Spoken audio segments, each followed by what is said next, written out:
Hello friends, पारस classes में आप सभी का बहुत बहुत स्वागत है। तो हम लोग कंटिन्यू करेंगे 10th चैप्टर जो कि हम लोगों ने स्टार्ट किया है। यहाँ हम लोग डिस्कस कर चुके हैं सिंपल प्रेजेंट और प्रेजेंट कंटिन्यूअस, और आज हम लोग डिस्कस करने वाले हैं प्रेजेंट परफेक्ट टेंस।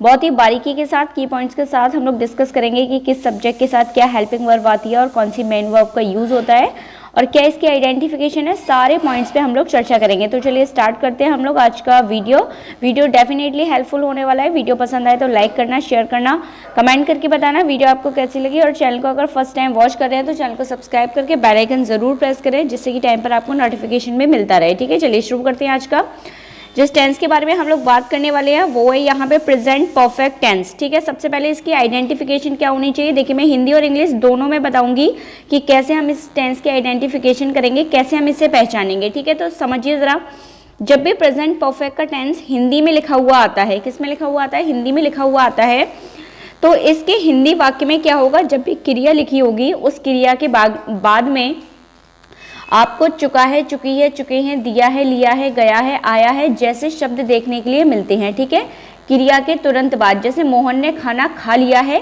या फिर इसी सेंटेंस को हम ऐसे फॉर्म कह सकते हैं हिंदी में, मोहन खाना खा चुका है। ठीक है, तो इस तरीके के शब्द आपको यहाँ निश्चित रूप से मिलते हैं, तभी जो सेंटेंस है वो क्या कहलाता है, वो प्रेजेंट परफेक्ट टेंस कहलाता है। जब इसकी क्रिया के लास्ट में चुका है, चुकी है, चुके हैं, दिया है, लिया है, गया है, आया है आदि शब्द जुड़े होते हैं।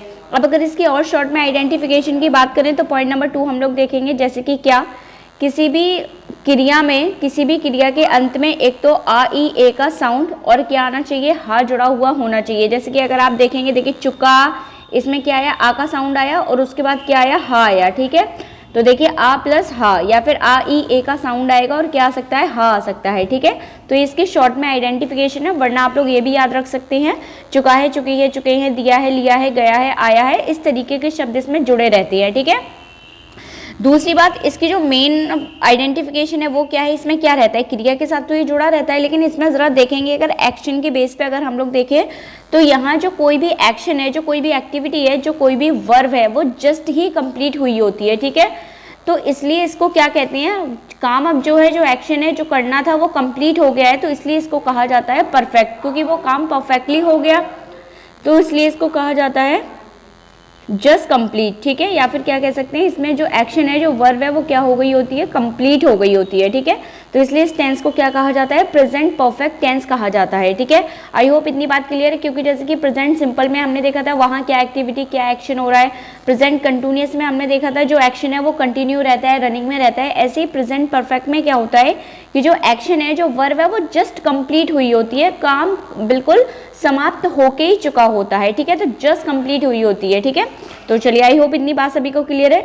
दूसरी बात, अगर कोई डायरेक्टली आपसे पूछे कि प्रेजेंट परफेक्ट की हेल्पिंग वर्ब क्या होती है, तो आपको पता होना चाहिए जो हेल्पिंग वर्ब होती है प्रेजेंट परफेक्ट की, वो क्या होती है, हैज़ और हैव। हैज़ किसके साथ आता है, यही समझ लेंगे। हैज़ यूज़ करते हैं हम लोग सिंगुलर सब्जेक्ट के साथ, और हम लोग हैव यूज़ करते हैं किसके साथ, प्लूरल सब्जेक्ट के साथ। ठीक है, इतनी बात आपको ध्यान रखनी है। ठीक है, चलिए ज़रा अब थोड़ा सा देखते हैं। जैसे कि मैं शुरू में ही आपको बता चुकी हूँ, किसी भी टेंस में अगर हमें सब्जेक्ट, हम लोगों को सेंटेंस फॉर्म करने हैं, तो हम लोग बहुत सबसे ज़्यादा 6 तरीके से किसी भी सेंटेंस को क्या कर सकते हैं, उनको फॉर्म कर सकते हैं। ठीक है, जैसे कि आप देखेंगे प्रेजेंट इंडेफिनिट का अगर हमें असर्टिव सेंटेंस बनाना है तो उसका फॉर्मेट क्या रहेगा। तो देखिए, सबसे पहले हमें क्या यूज़ करना पड़ेगा, सब्जेक्ट अगर सिंगुलर है तो क्या लगा देंगे, उसके जस्ट बाद हैज़, और सब्जेक्ट अगर प्लूरल है तो क्या लगा देंगे, हैव। और जैसे कि नेक्स्ट पॉइंट लिखा था मेन वर्ब, यानी कि जो प्रेजेंट परफेक्ट टेंस है उसमें हम किस मेन वर्ब का यूज़ करते हैं, तो अपने को पता होना चाहिए। यहाँ हम MB3 यानी कि मेन वर्ब की थर्ड फॉर्म का यूज़ करते हैं। हैज़ और हैव के बाद क्या लगानी होती है, मेन वर्ब की थर्ड फॉर्म लगानी होती है। ठीक है, तो क्या हमारा स्ट्रक्चर बना असर्टिव सेंटेंस को फॉर्म करने का, सबसे पहले सब्जेक्ट के बाद हैज़ और हैव अकॉर्डिंग टू सब्जेक्ट, अगर सिंगुलर सब्जेक्ट है तो हैज़ और प्लूरल सब्जेक्ट है तो हैव। उसके बाद क्या आ जाएगी, मेन वर्ब की थर्ड फॉर्म, और अगर ऑब्जेक्ट दिया है तो ऑब्जेक्ट, अगर असर्टिव सेंटेंस है तो लास्ट में क्या आ जाएगा, मार्क ऑफ फुल स्टॉप। ठीक है, चलिए सेंटेंस देखेंगे, देखिए, और हिंदी भी देखते चलेंगे ताकि हमें हिंदी और इंग्लिश दोनों में पता रहे कि कैसे सेंटेंस हमें बनाना होता है। ठीक है, जैसे देखिए, she has wash the clothes, यानी कि वह कपड़े धो चुकी है। ठीक है, या हम ऐसे भी कह सकते हैं कि उसने कपड़े धो लिए हैं। ठीक है, तो दोनों तरीके से आप इसको बोल सकते हैं। सिंगुलर सब्जेक्ट था तो हमने क्या लगा दी, हैज़ लगा दी, और हमने क्या लगा दी, MB3 लगा दी, और बाकी पूरा हमें फॉर्मेट के बेस पे बनाना है, अपना टेंस कभी गलत नहीं होगा। ठीक है, दूसरा देखेंगे एक और प्लूरल सब्जेक्ट का, दे हैव कंप्लीटेड देयर वर्क, यानी कि वे अपना काम कर चुके हैं, ठीक है, या उन्होंने अपना काम कर लिया है, आप कैसे भी बोल सकते हैं और आपका टेंस यही रहेगा, ठीक है। दे प्लूरल सब्जेक्ट था तो हमने क्या लगा दिया, हैव। चलिए फटाफट से अब इसका नेगेटिव सेंटेंस देख लेते हैं। अगर इसके सेंटेंस में नॉट जैसे शब्द आ जाए तो इसका फॉर्मेट क्या हो जाता है। तो देखिए सबसे पहले क्या करना होगा, सब्जेक्ट के बाद हम लोग क्या लगाएंगे, हैज़ हैव के बाद क्या लगाना है, नॉट, फिर MB3 और फिर ऑब्जेक्ट, ठीक है। चलिए सेंटेंस देख लेते हैं। जैसे she has not wash the clothes, यानी कि उसने कपड़े नहीं धोए हैं, आप ऐसे कह सकते हैं। और देखेंगे they have not completed their work, यानी कि वे अपने कपड़े नहीं धो चुके हैं, आप ऐसे बोल सकते हैं। तो यहाँ देखिए हैज़ और हैव के बाद हमने क्या लगा दिया, नॉट लगा दिया। तो जैसे ही हैज़ और हैव के बाद नॉट लग जाए तो वो सेंटेंस निगेटिव हो जाता है, ठीक है। उसके बाद देखेंगे सिंगल इंटेरोगेटिव का मतलब होता है जब क्या हो, जब सेंटेंस की जो स्टार्टिंग है वो उस टेंस के हेल्पिंग वर्ब से हो, ठीक है। जैसे कि अब देखिए इसके शुरू में ही क्या आ रहा है, हैज़ और हैव आ रहा है, तो जो इसका हिंदी सेंटेंस रहेगा वो हम क्या करके बोलते हैं, शुरू में हमें क्या लगाना पड़ेगा, जैसे क्या वह कपड़े धो चुकी है या क्या वे अपना काम कर चुके हैं, तो इस तरीके से। और इसका देखिए इंग्लिश टेंस क्या हो जाएगा, has she wash the clothes, ठीक है। और लास्ट में ध्यान रखेंगे हमें यहाँ क्या लगाना होगा, मार्क ऑफ क्वेश्चन लगाना पड़ेगा क्योंकि इंटेरोगेटिव सेंटेंस है, ठीक है। प्लूरल वाला भी देख लेते हैं, have they completed their work, क्या वे अपना काम कर चुके हैं, तो एक तरीके से क्वेश्चन पुट किया जा रहा है, सिंगल इंटेरोगेटिव है इसलिए हेल्पिंग वर्ब कहाँ आती है, बिल्कुल स्टार्टिंग में आती है, ठीक है। और लास्ट में क्या आता है, मार्क ऑफ क्वेश्चन आता है, ठीक है। चलिए अब यही अगर देखें डबल इंटेरोगेटिव की बात की जाए तो डबल इंटेरोगेटिव का फॉर्म क्या हो जाता है। तो डबल इंटेरोगेटिव का मतलब ये है कि उसमें क्या दिया गया हो, उस सेंटेंस में क्वेश्चन वर्ड दिया गया हो, क्वेश्चन वर्ड के बाद क्या लगाएंगे, हेल्पिंग वर्ब हैज और हैव, उसके बाद लगाएंगे सब्जेक्ट के बाद लगाएंगे MB3, उसके बाद ऑब्जेक्ट और उसके बाद मार्क ऑफ क्वेश्चन, ठीक है। अब इसका हिंदी सेंटेंस क्या हो जाएगा, जैसे देखिए why she has wash the clothes, मतलब वह कपड़े क्यों धो चुकी है, आप इस तरीके से बिल्कुल पॉइंट टू पॉइंट अगर हिंदी निकालेंगे तो यही निकलेगी, ठीक है।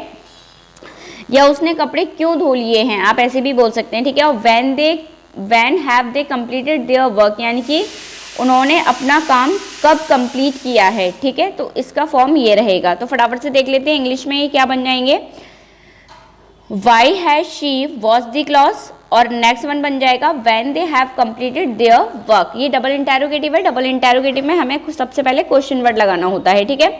इसके बाद एक और आता है इंटेरोगेटिव नेगेटिव में देखिए क्या होता है, इसमें सिंगल इंटेरोगेटिव नेगेटिव और डबल इंटेरोगेटिव नेगेटिव दोनों टाइप के टेंस को हम लोग फॉर्म कर सकते हैं, ठीक है। देखिए डबल इंटेरोगेटिव है तो सबसे पहले क्वेश्चन वर्ड आ जाएगा, उसके बाद हेल्पिंग वर्ब आएगी, उसके बाद सब्जेक्ट आएगा, फिर नॉट आएगा, फिर MB3 आएगी, फिर ऑब्जेक्ट आएगा, फिर लास्ट में मार्क ऑफ क्वेश्चन आएगा, ठीक है।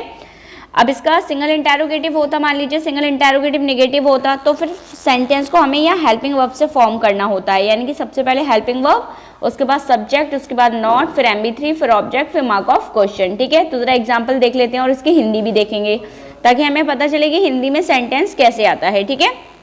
देखिए why has she not gone to Agra, यानी कि वह आगरा क्यों नहीं गई है, ठीक है। डबल इंटेरोगेटिव हो गया, वह आगरा क्यों नहीं गई है।